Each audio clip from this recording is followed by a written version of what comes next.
பக்த கோடிகள் அனைவருக்கும் பணிவான வணக்கங்கள். இன்று பெரம்பலூர் மாவட்டம் குன்னம் வட்டம் சிறுமதுரை என்கிற துங்கபுரம் கிராமத்தில் எழுந்து அருள்பாலிக்கும் அருள்மிகு ஐயனார் செம்மலையப்பா காரடையான் பாப்பாத்தியம்மன் ஆலயத்தில் சித்திரை முதல் நாள் தமிழ் வருட பிறப்பை முன்னிட்டு சிறப்பு பூஜைகள், சிறப்பு அலங்காரங்கள், சிறப்பாக அன்னதானத்துடன் பூஜையானது ஆரம்பமானது. இன்று இக்கோவிலின் சிறப்பு என்னவென்றால், குலதெய்வ மக்கள் அனைவரும் இன்று கோவிலுக்கு வந்து இறையருள் பெற்று கோவிலில் முதல் கணக்கை துவங்குவார்கள். அதாவது சித்திரை கணக்கு, சித்தர் கணக்கு என்றும் சொல்வார்கள்.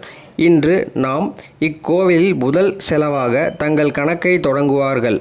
அதற்கு ஈடாக பிரசாதம் அவர்களுக்கு வழங்கப்படுவது தொன்று தொட்டு நடைமுறையில் உள்ள பழக்கமாகும். அனைத்து பக்த கோடிகளும் இக்கோவிலுக்கு வந்து இறையருள் பெற்று வாழ்வில் இன்பமுற்று வாழ வேண்டி விரும்பி கேட்டுக்கொள்கிறோம். நன்றி, வணக்கம்.